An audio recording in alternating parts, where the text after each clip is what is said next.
In 1953, Alfred Lilienthal, a prominent American writer and scholar, and was a State Department official.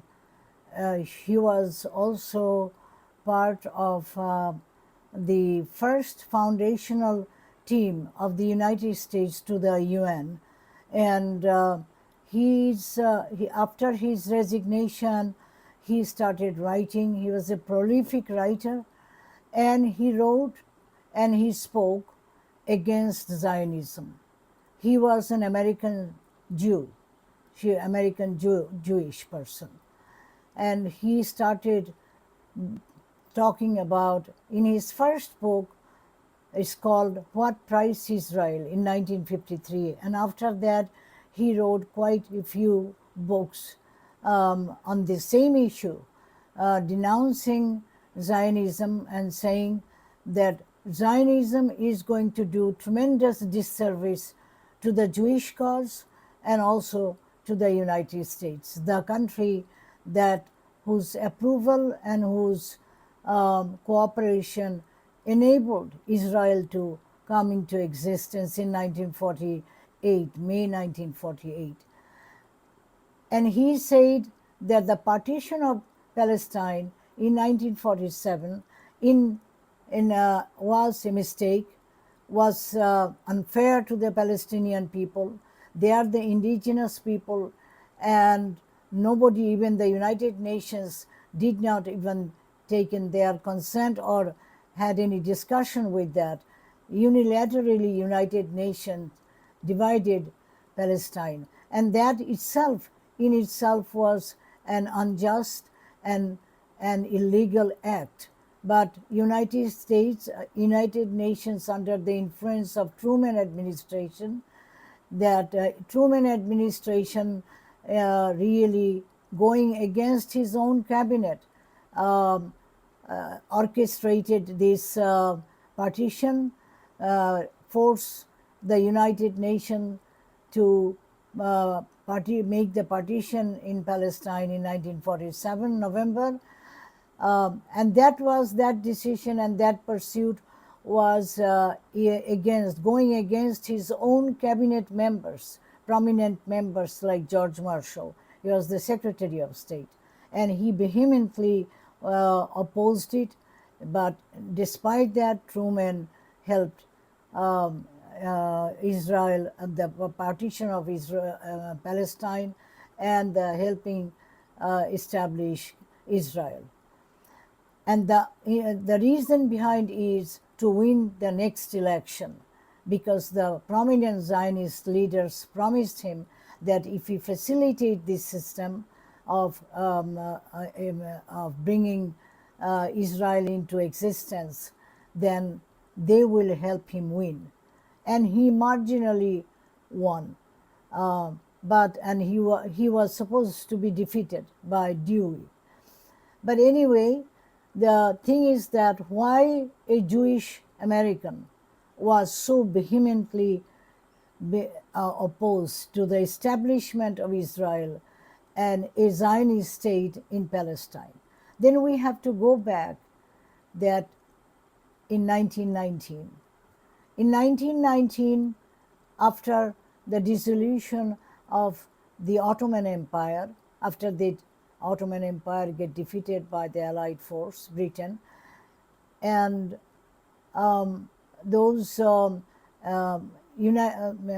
President Woodrow Wilson disagreed with European allies and said that there will be European allies like Britain and France wanted to establish their mandates in Middle East. Middle East at that time was coming up with oil and had tremendous potential, and Britain and France wanted to occupy that.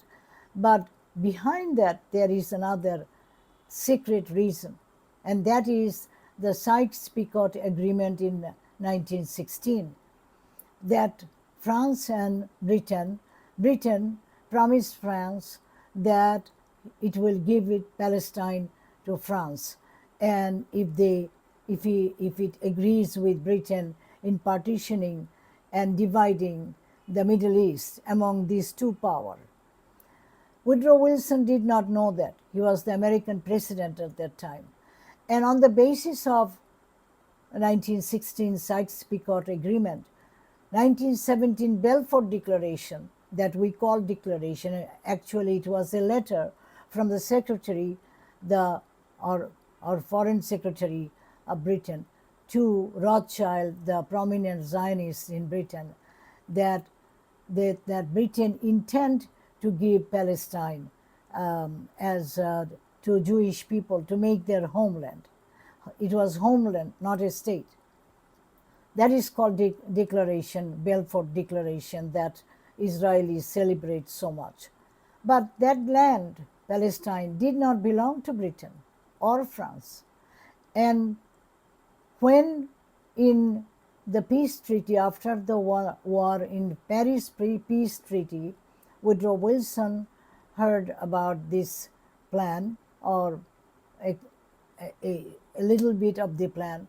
He refused, and he said he's going to send a commission called King-Crane Commission in 1919 to find out the will of the people of the Middle East, whether they want British and French mandate, or they want self-rule, self-determination, or freedom, independence.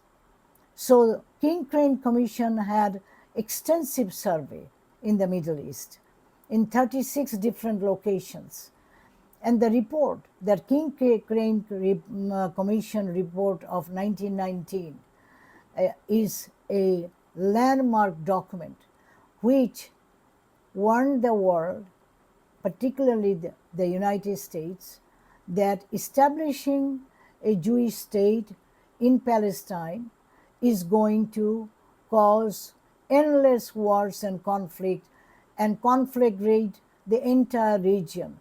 It is a recipe of disaster and an absolute injustice, and the commission said that the commission was vehemently against, because the commission found out that establishing a Jewish state in Palestine would be a recipe of endless inferno of conflict, bloodshed, war, that the entire region will be drowned with.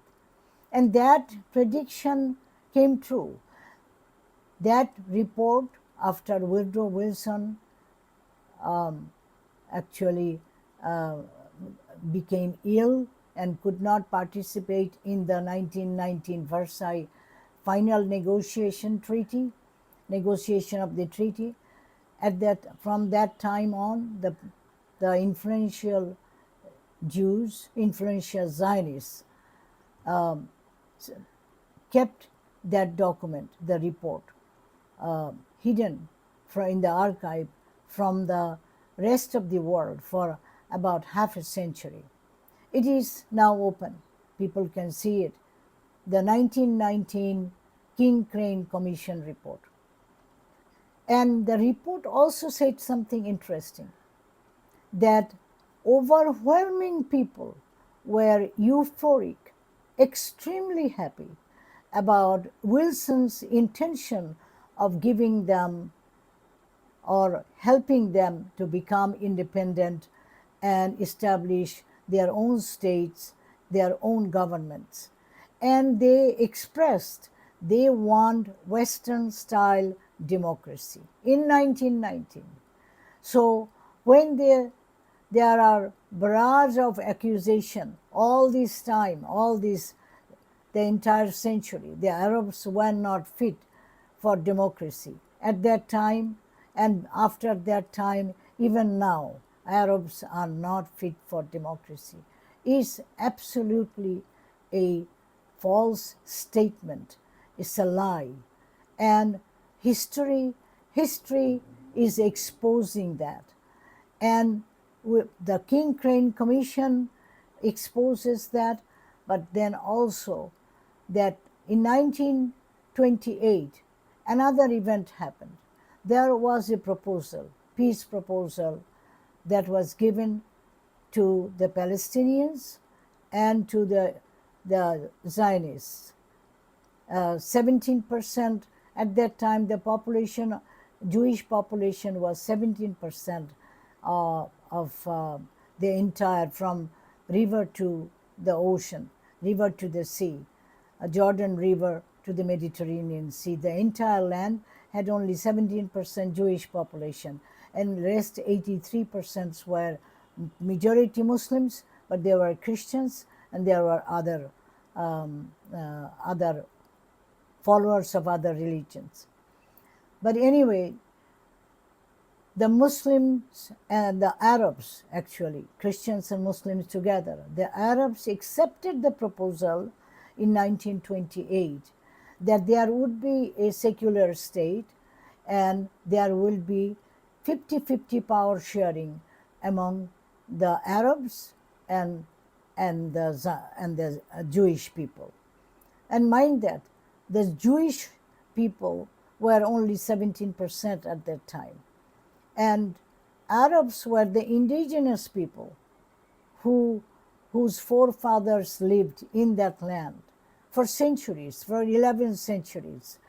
And they are the people who accepted the proposal, unfair and unequal and unjust proposal, that they are going to share power in a democratic system and secular system where Jews will be 50-50 basis.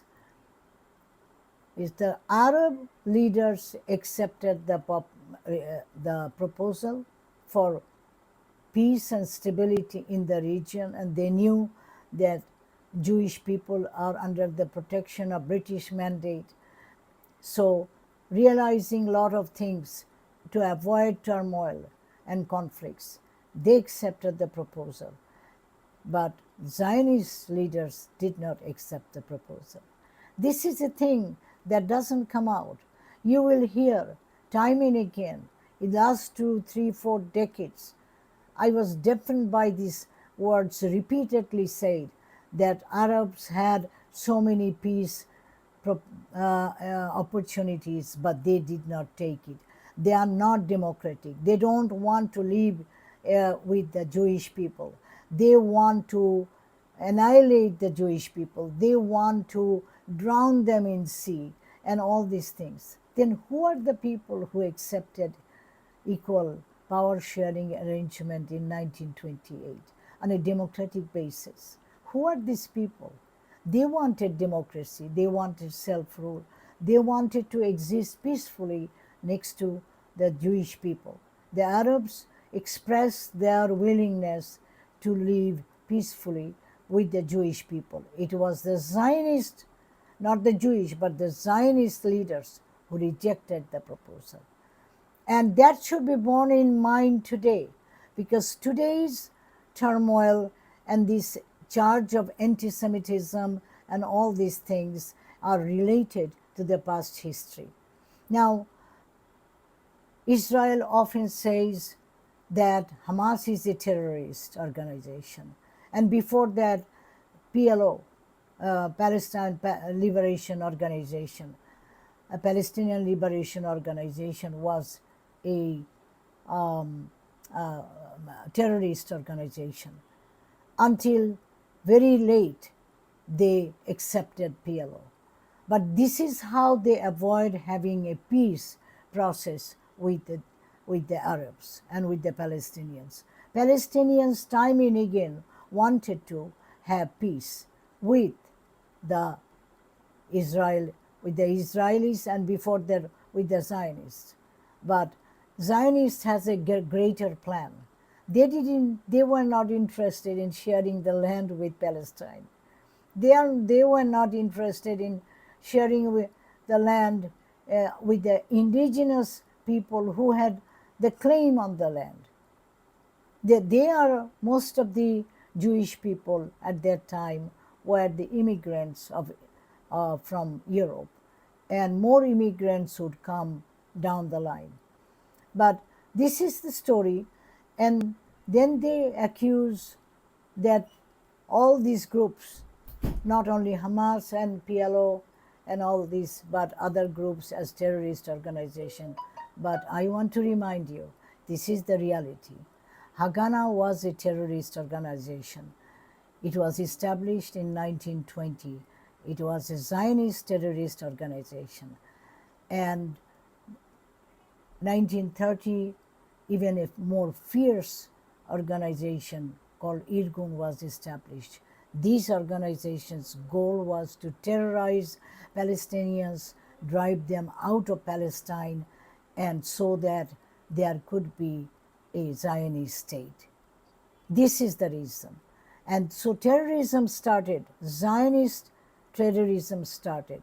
Terrorism was introduced to the Middle East not by Arabs, but by the immigrant Jew Zionists who were trained and armed by the British government and also the French government and the Western rich Zionist leaders who sent money and arms that Arabs were no match to that.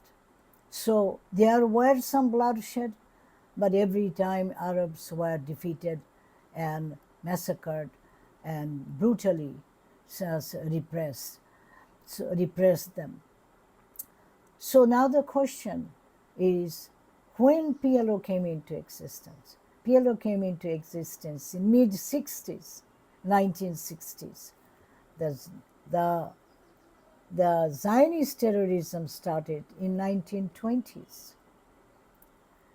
So all these fallacies have indoctrinated the Western minds and even the world, because Western media has influence on the rest of the media in the world, but not in the minds and hearts of the countless people in the Middle East. They, day in and day out, they know the truth, they have gone through the truth, and they suffered immensely. And in 1948, after Israel was established in May, 750,000 Palestinians were driven out of their homes and homeland. That is, according to Ilan Pappé, an Israeli historian, according to his research and his study, that 750,000 Palestinians were driven out at gunpoint, and half of the Palestine was demolished to the ground. There were 12 urban areas, 11 urban areas were completely destroyed, and they were rebuilt, renamed to create Israel and to completely obliterate that Palestinians existed in that place. Those people, some of these people were driven from the main area to Gaza at that time. So Gaza's story is that these 2 million people came from the rest of the Palestine, from the river to the sea area. Now all these story of injustices are not being told in the media. So why the anti-Semitism comes? Why every time a scholar, a leader, or a politician, or a citizen, or a person who studies the history and finds it absolutely intolerable to their conscience and come out and speak against the Israelis and pro-Israeli groups in the West and Zionist groups in the West go after that person, demonize that person, vilify that person, and charge him with anti-Semitism, ruin his career, ruin his reputation. And after several incidents, many incidents like that, many people who wanted to speak against Zionism and what Zionism was doing to the West, destroying their Western democracies, cowered down, silent, became silent. They were scared to death that if they speak anything against Israel, they are going to be nailed down. And how this happened is that Ben Gurion was the first prime minister, but Abu Iban, I forgot the name. These leaders, top Zionist leaders, came with the idea that if they can equate Israel with the rest of the Jews, the cause of Israel means criticizing Israel means criticizing Jewish people. If they can bring this narrative in the minds and hearts of the Western people, then they can get away with murder. And that's what they did. That so many Western people's lives have been ruined. They have been dethroned. For example, Paul Finley was a veteran congressman, 22 years representing from Illinois. He slightly said something slightly negative about Israel, not so vehement criticism. They all zoomed in, focused in on him, and next election he was defeated. And that is what Bernie Sanders is saying again and again now, that this is what is going on, that you speak against Israel, even genocide is going again there. You could say about this, and next time you are going to be defeated in the election. How they are going to be defeated in the election? Long lobby for a long time has produced very unjust laws through Congress that has kept the electoral process captive to the special interest groups like the Zionist groups, pro-Israeli groups, and captive, hostage to big money of Wall Street. And Wall Street is completely an ally and vanguard of Israel. So this is where we are at. The American people face this predicament. Unless and until American people rise up and fight against this, their democracy is gone, because pro-Israeli groups, the neocons and AIPAC, has spent so much money to make American democracy dysfunctional, and the core national values and consensus destroyed. They did it by divide and rule policy. How did they divide their country? They indoctrinated people with racism, xenophobia, Islamophobia, white supremacism, and Zionism, and in favor of Zionism, in favor of Christian Zionism.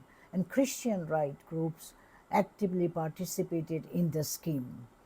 But the end result is that the Western world is a victim of Israel. Most importantly, America is a puppet of Israel. And AIPAC and pro-Israeli groups and neocons and the top leaders of military-industrial complex and the corrupt politicians, Republican, but Democrats also, they are all colluding with the pro-Israeli groups because they are the most powerful group. They established a stranglehold on the government, so everybody collude for their mutual interest, not the national interest, not the interest of the people. So this is what American people today is up against. This is why Mamdani is criticized with anti-Semitism. There is no shred of anti-Semitism in this man. His co-partner, his co-sponsored, the other guy is a Jewish guy. And he is time and again, he's saying he's going to serve the Jewish people like any other people to make them safe and fight against anti-Semitism in New York. Make New York safe for Jewish people. This leader is now branded as an anti-Semitist. American people must wake up and realize what is happening to them.